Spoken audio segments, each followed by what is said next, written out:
मुख्यमंत्री नायब सैनी ने कहा कि जल्द ही वन मित्र स्कीम के तहत वन मित्र किए जाएंगे भर्ती। पौधारोपण अभियान के तहत लगाए जाने वाले पौधों की जियो टैगिंग और ड्रोन से ग्रोथ पर नजर रखने के निर्देश।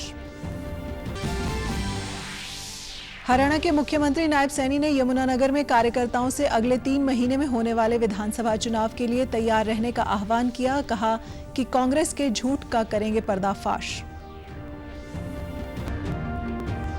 प्रधानमंत्री नरेंद्र मोदी 18 जून को प्रधानमंत्री किसान सम्मान निधि की 17वीं किस्त जारी करेंगे। 30,000 से अधिक स्वयं सहायता समूहों की महिलाओं को प्रदान करेंगे कृषि प्रमाण पत्र। और मौसम विभाग ने उत्तर पश्चिमी, मध्यवर्ती और पूर्वी भारत में भीषण गर्मी का ऑरेंज और रेड अलर्ट किया जारी। अगले 2 दिन तक हरियाणा, पंजाब में गर्म हवा और भीषण गर्मी का प्रकोप बना रहेगा।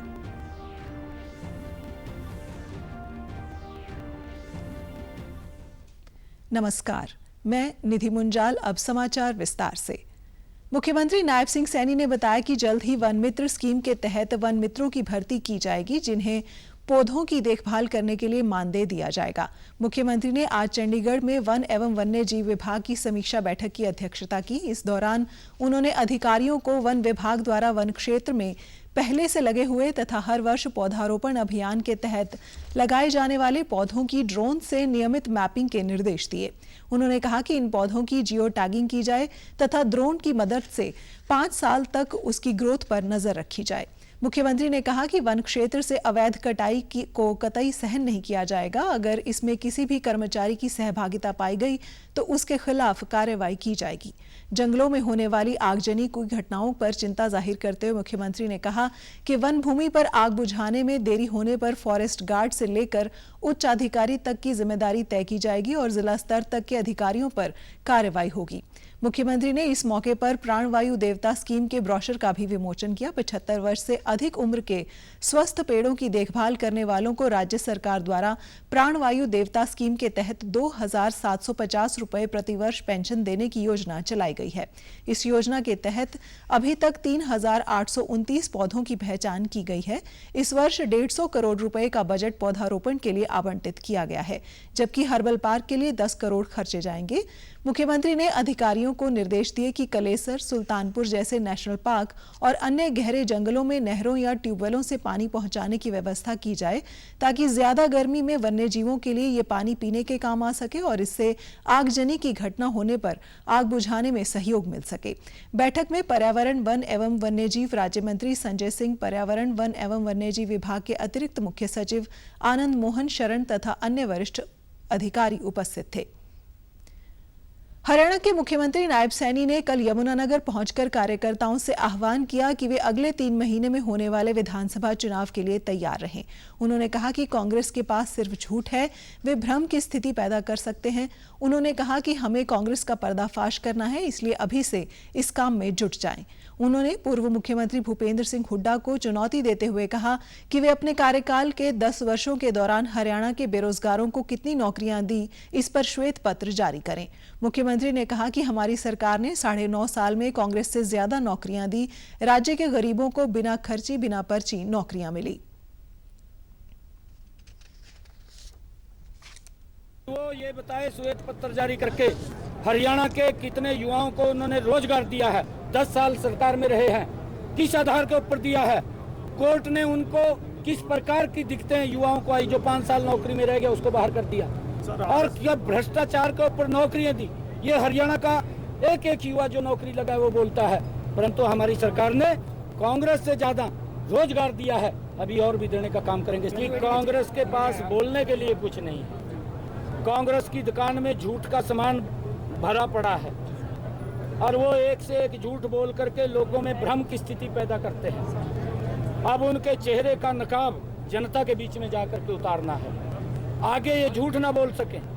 ये कभी बोलते हैं कि आप हमें वोट दो, घर घर जाकर के उनके फार्म भरते हैं। हरियाणा में अफसरशाही के हावी होने के सवाल पर मुख्यमंत्री ने कहा कि कोई अफसरशाही हावी नहीं है। हमारे सभी अधिकारी प्रतिदिन 9 से 11 बजे तक लोगों की समस्याएं सुन रहे हैं और उन्हें दूर कर रहे हैं। जो भी अधिकारी गलत काम करेगा उस पर कार्रवाई होगी। लोगों के समस्याओं का समाधान करने में लगे हुए हैं। 9 से 11 बजे तक हमारे सभी डीसी चक्की का उदाहरण दिया था उसमें।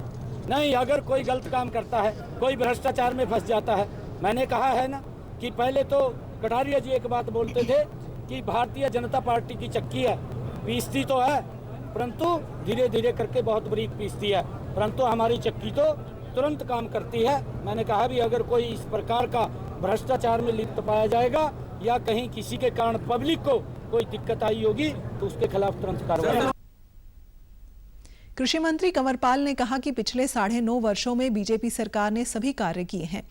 सरकार ने बिना किसी भेदभाव के सभी इलाकों में विकास कार्य करवाए हैं। उन्होंने कहा कि इससे पहले जहां का मुख्यमंत्री होता था वहीं केवल विकास होता था, लेकिन हमारी सरकार ने सबका साथ सबका विकास के तहत प्रदेश भर में बिना किसी पक्षपात के विकास कार्य करवाए हैं। सिरसा से सांसद बनने के बाद पहली बार कुमारी शैलजा ने नरवाना पहुंचकर समर्थकों और कार्यकर्ताओं का आभार जताया। कार्यकर्ता को संबोधित करते हुए उन्होंने कहा कि लोकसभा चुनाव में वोट की चोट का ट्रेलर आपने भाजपा को दिखाया है। 3 महीने पहले होने के बाद विधानसभा चुनाव के लिए अपने जोश को ठंडा नहीं होने देना, इसे और बढ़ाना है। कुमारी शैलजा ने कार्यकर्ताओं का धन्यवाद देते हुए कहा कि आपने बीजेपी का अहंकार तोड़ा है, लेकिन चुनौती अभी कम नहीं हुई है। दो 3 महीने बाद अपने विधानसभा के चुनाव आने, जो जोश आपने इस बार दिखाया इसको और ज़्यादा बढ़ाना है। ज़्यादा बढ़ाकर हम ज़्यादा बढ़ाएंगे, अगले पड़ाव तक पहुँचेंगे, अगला चुनाव जीतेंगे, तभी तो उससे आगे की बात होगी और आप लोगों के काम तभी तो ढंग से, सत्ता ढंग से, उसी तरह से तो काम हो गया, कोई कमी नहीं आएगी। लेकिन ये सिर्फ इंटरवल समझो, अभी बस ये 2-4 दिन का 5-7 दिन का इंटरवल है, इसके बाद हम सबने लेकर जाना है। मंच पर उपस्थित पूर्व केंद्रीय मंत्री चौधरी बीरेंद्र सिंह ने कहा कि इस चुनाव में लोगों ने बीजेपी की किसान व युवा विरोधी नीतियों के खिलाफ अपना वोट डाला। उन्होंने कहा कि प्रदेश में लोगों को बहकाने की राजनीति चल रही है, जो कामयाब नहीं होगी।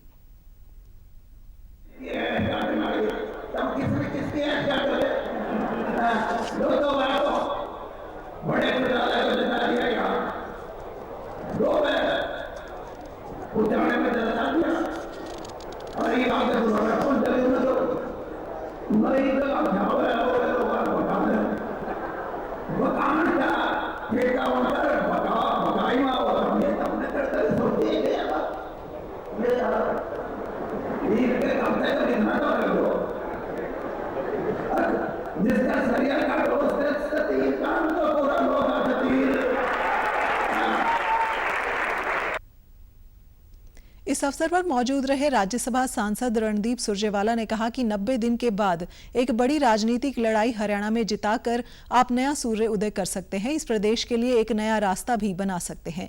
अगर आप रास्ता भटक गए तो आप लड़ाई हार सकते हो। इस बार संकल्प लें कि एक दूसरे को गिराने की बजाय एक दूसरे की मदद करें। वो लड़ाई आप जीतकर एक नए सूरज का उदय भी कर सकते हैं, एक नई राजनीति की शुरुआत भी कर सकते हैं, एक नया रास्ता इस प्रांत के लिए बना भी सकते हैं। और अगर हम रास्ता भटक गए तो वो लड़ाई आप हार भी सकते हैं। एक जमाना था जब सुरजेवाला जी, बीरेंद्र सिंह जी जब वो जिले की कमांड संभाला करते थे तो कांग्रेस 5 में से 5 सीट जीतकर जाया करती थी। आज का दिन एक संकल्प दिवस के तौर पे ले लीजिए। जब तक आप जींद जिला, कैथल जिला, हिसार जिला ये सारा इलाका जीतोगे नहीं, तब तक हरियाणा में कांग्रेस की सरकार भी नहीं बन सकती आपके बगैर।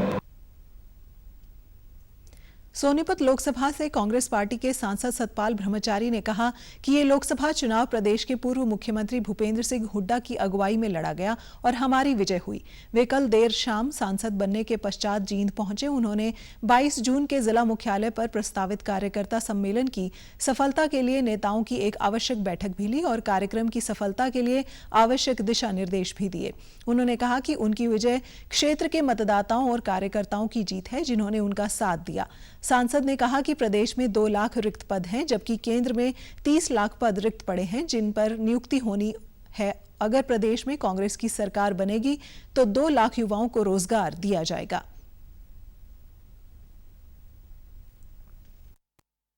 कार्यकर्ताओं में जोश है और इस जोश में जींद ने, जुलाना ने, सफेदों ने बहुत काम किया। जो हमारे नेता हैं, कार्यकर्ता हैं, माननीय चौधरी भूपेंद्र सिंह हुड्डा के नेतृत्व में ये चुनाव लड़ा और इस चुनाव में जीत हासिल की। ये जीत कांग्रेस के कार्यकर्ताओं की, यहाँ की सम्मानित मतदाताओं की और विशेष करके जुलाना जींद सफेदों की जीत है। पहला है रोजगार का। 2 लाख रिक्त पद हरियाणा में आज भी खाली है और केंद्र में 30 लाख बताते हैं, लेकिन ये कौशल विकास पता नहीं क्या क्या नए नए नाम दे करके एक इंजीनियर को 15,000 18,000 में काम करना पड़ता है, जिनकी तनख्वाह 60 से 70,000 होनी चाहिए, वो लोग 15,000 में काम कर रहे हैं। हमारी सरकार, हरियाणा की सरकार आएगी, कांग्रेस की सरकार आएगी और उसमें हुड्डा साहब के नेतृत्व में पहले तो अग्निवीर समाप्त होगा जिस दिन केंद्र में कांग्रेस की सरकार आ जाएगी और हरियाणा में 2 लाख नौजवानों को रोजगार दिया जाएगा। हरियाणा के शहरी स्थानीय निकाय राज्य मंत्री सुभाष सुधा ने कल कुरुक्षेत्र में मानसून सीजन आने से पहले पानी निकासी के लिए किए जाने वाले प्रबंधों का जायजा लिया। उन्होंने सरस्वती नदी, पिपली, खेड़ी मारकंडा, हरिनगर, दीदार नगर, सिरसला रोड सहित अन्य क्षेत्रों का निरीक्षण किया और अधिकारियों को समय रहते सभी क्षेत्रों के नाले साफ करवाने और सीवरेज व्यवस्था दुरुस्त रखने को कहा। उन्होंने कहा कि मानसून सीजन से पहले बरसाती पानी की निकासी के प्रबंध पूरे किए जाएं, ड्रेनों, नालों की सफाई के साथ सरस्वती नदी की भी सफाई की जाए और दोनों तरफ किनारों को पक्का किया जाए। राज्य मंत्री ने सभी क्षेत्रों से संबंधित अधिकारी की ड्यूटी लगाए जाने के निर्देश दिए, जो हर 3 दिन में कार्य का निरीक्षण करेंगे। उन्होंने सीवरेज ब्लॉकेज या ओवरफ्लो होने की शिकायतों का तुरंत समाधान करने को कहा। अंतर्राष्ट्रीय योग दिवस से पूर्व तैयारियों की श्रृंखला में आईटीबीपी के जवानों के लिए योग प्रोटोकॉल प्रशिक्षण कार्यक्रम का आयोजन किया गया। हरियाणा योग आयोग एवं प्राथमिक प्रशिक्षण केंद्र भानु पंचकुला द्वारा आयोजित इस योग प्रोटोकॉल में सूक्ष्म व्यायाम से लेकर आसन, प्राणायाम और ध्यान का अभ्यास करवाया गया। इस अवसर पर हरियाणा योग आयोग के अध्यक्ष डॉक्टर जयदीप आर्य मुख्य अतिथि के तौर पर उपस्थित रहे। उनकी देखरेख में हुए योग प्रोटोकॉल अभ्यास के दौरान अत्यंत गर्मी, अत्यंत ठंड और विषम परिस्थितियों में हिमशिखरों पर तैनात बल के जवानों की स्वास्थ्य सुरक्षा के लिए विशेष आसनों का प्रशिक्षण भी करवाया गया। डॉक्टर आर्य ने बताया कि हरियाणा सरकार योग को जन जन तक पहुंचाने के लिए प्रयासरत है। दैनिक जीवन में निरंतर योगाभ्यास मधुमेह, उच्च रक्तचाप जैसे रोगों के लिए वरदान है। चंडी मंदिर में चाहे वो बीटीसी पंचकुला में आईटीबीपी हो, चाहे खेवड़ा में सीआरपीएफ हो, चाहे हर पुलिस लाइन में स्टेट की पुलिस हो, सिविल हॉस्पिटल्स में हमारे डॉक्टर्स के साथ हमारे पेशेंट्स हों, पीजीआई चंडीगढ़ हो, वहाँ हर जगह पर हम प्रयास कर रहे हैं कि योग को प्रशिक्षित किया जाए और योग के माध्यम से योग के बेनिफिट्स जन जन तक पहुँचाए जाएँ। योग व्यक्ति के शारीरिक, मानसिक और आध्यात्मिक चिंतन को विकसित करने का कार्य करता है। आज हम योग के इस 10वें अंतर्राष्ट्रीय योग दिवस के अवसर पर प्रयास कर रहे हैं कि रोग मुक्त भारत हो और इस नाते आईडीवाई के प्रोटोकॉल में हम विशेष बल दे रहे हैं शशकासन पर, मंडूकासन पर, वक्रासन पर, जो मधुमेह के रोकथाम में महत्वपूर्ण भूमिका निभा सकते हैं। और हम देखते हैं सेना ही नहीं, आम विद्यार्थियों के जीवन में भी तनाव आजकल बहुत बढ़ गया है और उसमें अनुलोम विलोम प्राणायाम, भ्रामरी, उद्गीत प्राणायाम बहुत अधिक कारगर है।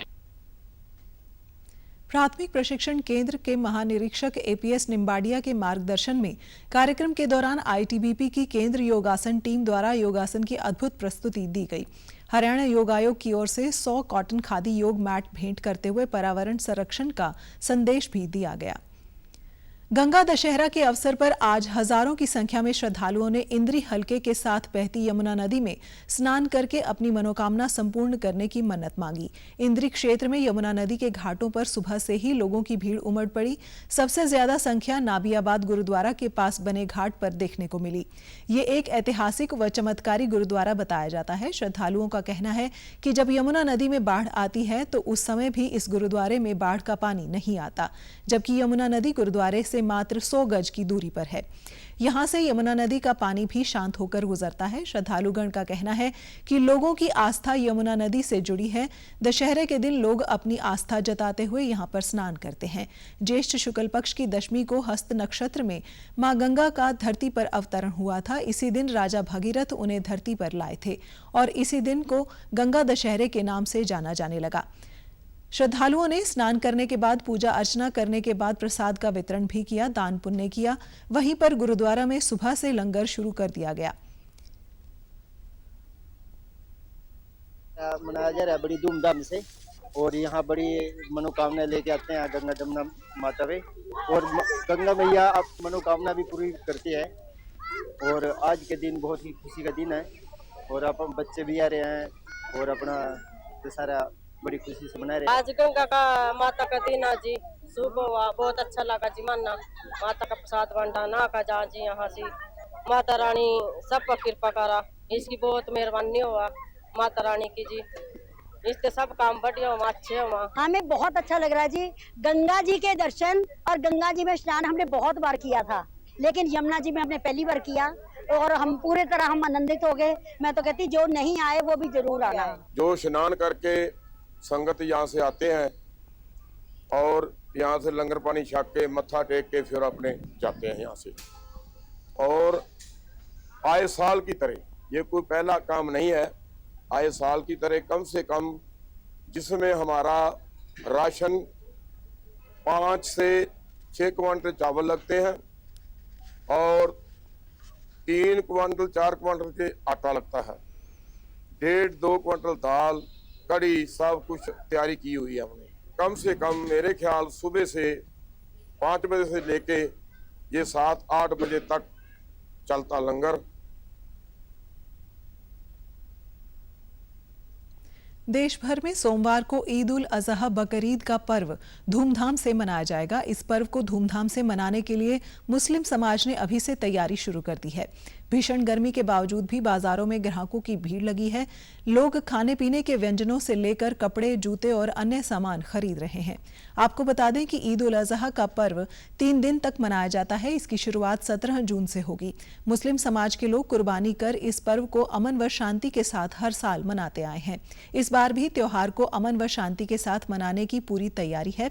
हालांकि पुलिस प्रशासन भी पूरी तरह से अलर्ट है।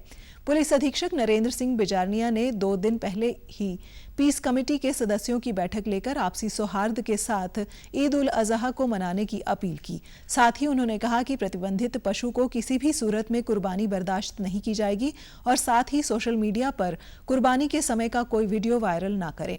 अगर ऐसा किया तो सख्त कानूनी कार्रवाई की जाएगी। सोमवार को ईद की नमाज अदा की जाएगी और लोग गले लगाकर एक दूसरे को मुबारकबाद देंगे।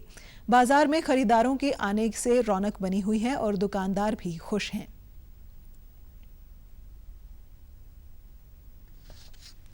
पूरा उत्साह से लोग मार्केट में आ रहे हैं, आवागमन पूरी देख रहे हैं। जैसे कि आपको दिखाई दे रहा है, बड़े लोग उत्साहित होकर मार्केट की तरफ तवज्जो दे रहे हैं और लोग बड़े लेवल पे परचेजिंग कर रहे हैं।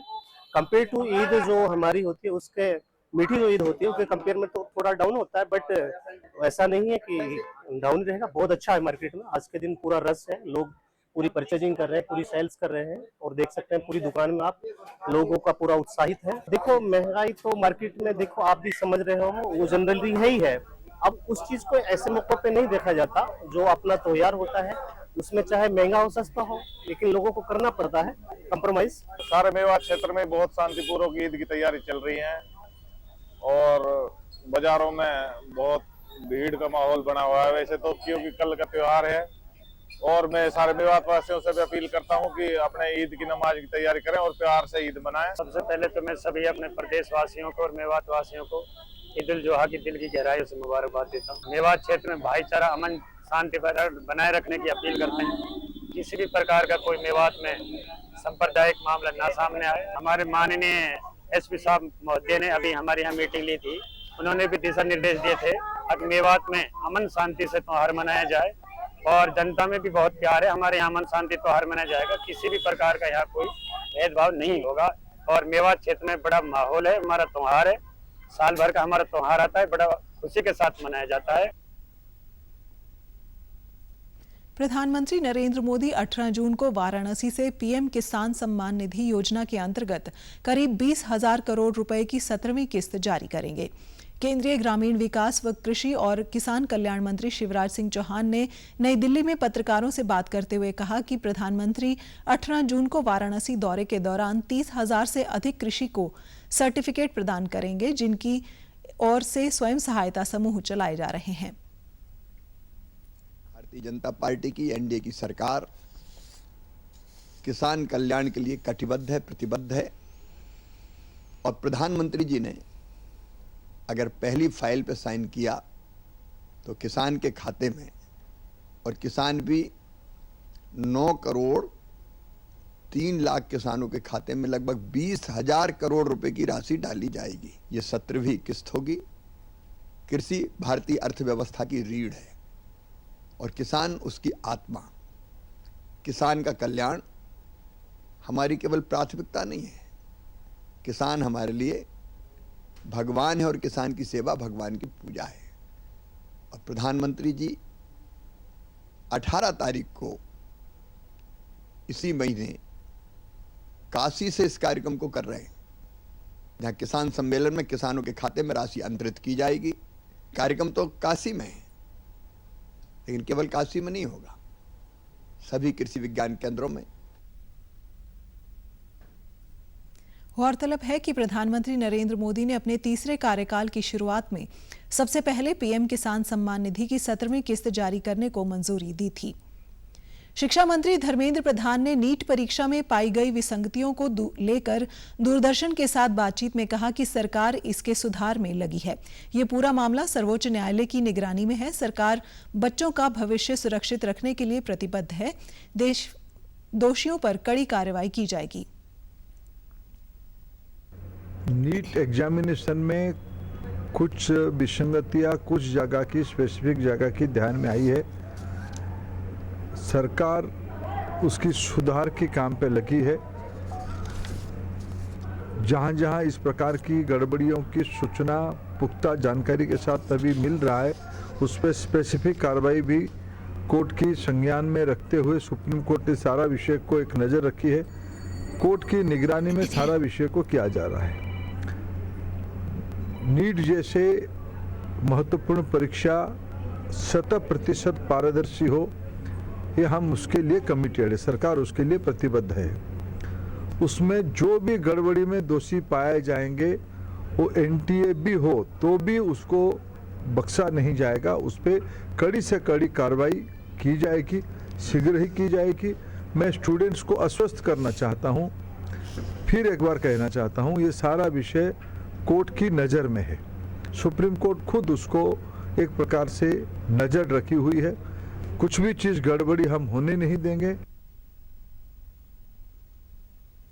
विश्वविद्यालय अनुदान आयोग ने कहा है कि उच्च शिक्षा संस्थानों को सभी निरस्त दाखिलों या माइग्रेशन के मामलों में 30 सितंबर तक पूरी फीस लौटानी होगी। आयोग की ये नीति चालू शिक्षा सत्र के लिए है। आयोग ने ये कदम दाखिला रद्द करने या नाम वापस लेने पर फीस लौटाने के संबंध में छात्रों और अभिभावकों की शिकायतों को देखते हुए उठाया है। ये नीति केंद्रीय या राज्य अधिनियमों के तहत सभी उच्च शिक्षा संस्थानों, आयोग से मान्यता प्राप्त संस्थानों, सम विश्वविद्यालयों और दाखिला परामर्श में शामिल संगठनों पर लागू होगी। प्रधानमंत्री नरेंद्र मोदी इस महीने की 30 तारीख को आकाशवाणी पर मन की बात कार्यक्रम में देश विदेश के लोगों के साथ अपने विचार साझा करेंगे। ये मासिक रेडियो कार्यक्रम की 111वीं कड़ी होगी। नरेंद्र मोदी के लगातार तीसरी बार प्रधानमंत्री के रूप में चुने जाने के बाद ये पहला मन की बात कार्यक्रम होगा। इस कार्यक्रम के लिए श्रोता टोल फ्री नंबर 1800117800 के माध्यम से अपने विचार और सुझाव दे सकते हैं। मौसम विभाग ने देश के उत्तर पश्चिमी, मध्यवर्ती और पूर्वी हिस्सों में आज के लिए भीषण गर्मी का ऑरेंज और रेड अलर्ट जारी किया है। अगले 2 दिन तक हरियाणा, पंजाब, चंडीगढ़, दिल्ली, बिहार, झारखंड और उत्तर प्रदेश के कुछ हिस्सों में गर्म हवा और भीषण गर्मी का प्रकोप बना रहेगा। हिमाचल प्रदेश, राजस्थान, मध्य प्रदेश, छत्तीसगढ़ और उत्तराखंड में भी 18 जून तक ऐसी ही स्थिति बनी रहेगी। चंडीगढ़ में भी लू का प्रकोप जारी है।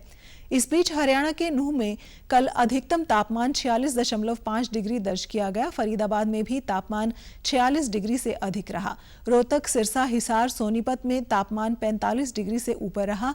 प्रदेश के अन्य हिस्सों में भी गर्मी और तपिश का प्रकोप जारी है। वंदे भारत की स्लीपर श्रेणी का ट्रायल अगले 2 महीने में शुरू हो जाएगा। वर्तमान में वंदे भारत एक्सप्रेस में केवल कुर्सी की सुविधा है। रेल मंत्री अश्विनी वैष्णव ने नई दिल्ली में कहा कि वंदे भारत स्लीपर ट्रेन चलाने की मांग लगातार की जा रही थी। उन्होंने बताया कि ये भारत की पहली स्वदेशी सेमी हाई स्पीड ट्रेन है। केंद्रीय मंत्री ने कहा कि अगले 5 सालों में सरकार रेल बुनियादी ढांचे के विकास और यात्रियों को आरामदायक यात्रा प्रदान करने पर और ध्यान देगी। उन्होंने कहा कि पिछले 10 वर्ष में 35,000 किलोमीटर रेल ट्रैक बनाए गए हैं। वैष्णव ने कहा कि अमृत भारत ट्रेनों का निर्माण बढ़ाने पर भी काम चल रहा है। उन्होंने कहा कि गर्मी के मौसम में यात्रियों की अतिरिक्त भीड़ को देखते हुए रेलवे ने लगभग 20,000 विशेष रेलगाड़ियां चलाई हैं, जिनमें लगभग 4 करोड़ यात्रियों ने यात्रा की है। सिकल सेल ये दरअसल लाल रक्त कोशिकाओं और आरबीसीजी की हैं जो रेड ब्लड सेल्स को प्रभावित करने वाला एक विषाणुगत विकारों का समूह है जो रेड ब्लड सेल्स के आकार को प्रभावित करता है।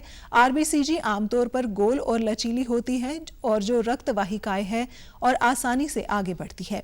लेकिन इस रोग में कुछ रेड ब्लड कोशिकाएं जो दराती या अर्धचंद्राकार आकार की हो जाती हैं, जैसे गेहूं काटने की जो हाशिया होता है उसके आकार की हो जाती हैं। तो हाशिया या दराती को इंग्लिश में सिकल बोला जाता है और उसी आधार पर इस बीमारी का नाम रखा गया है। सिकल कोशिकाएं कठोर और चिपचिपी होती हैं और ये रक्त प्रवाह को धीमा और अवरुद्ध भी कर सकते हैं।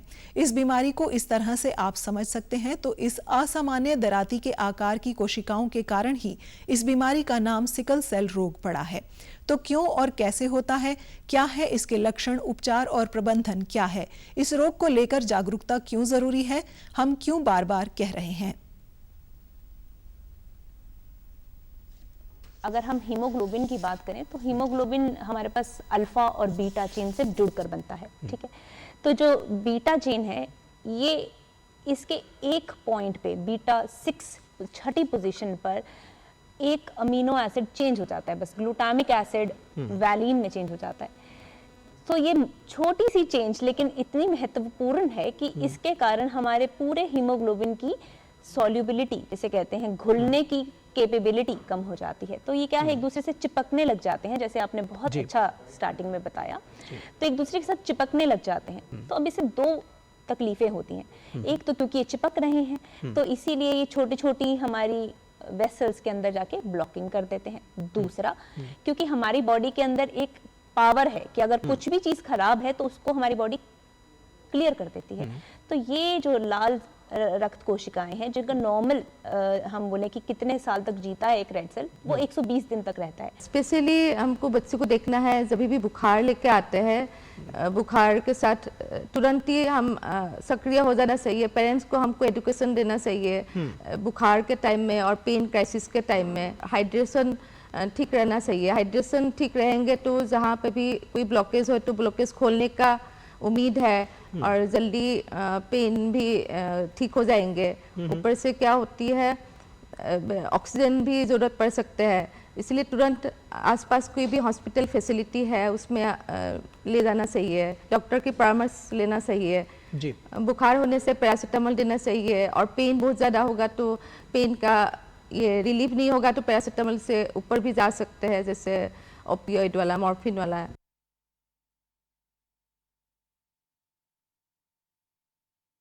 करनाल के वैज्ञानिक डॉक्टर विजय कौशिक ने चौथा वर्ल्ड रिकॉर्ड अपने नाम में सफलता हासिल की है।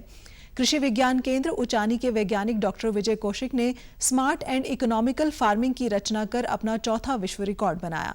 डॉक्टर कौशिक ने बताया कि ये मेरा चौथा वर्ल्ड रिकॉर्ड है। ये उन्हें नामक पुस्तक की रचना के लिए मिला है जिसमें उन्होंने किसानों की आय बढ़ाने के लिए 101 तरीके सुझाए हैं। इन सुझावों में फसल सुधार, कृषि उत्पाद की मार्केटिंग, सरकार के द्वारा चलाई जा रही योजनाओं के लाभ आदि को विस्तार से समझाया गया है। डॉक्टर कौशिक ने ये पुस्तक 2023 में तैयार की थी। पुस्तक की सॉफ्ट कॉपी के आधार पर influencer book of world record ने डॉक्टर कौशिक को वर्ल्ड रिकॉर्ड से नवाजा है। पुस्तक अभी प्रकाशित होनी है।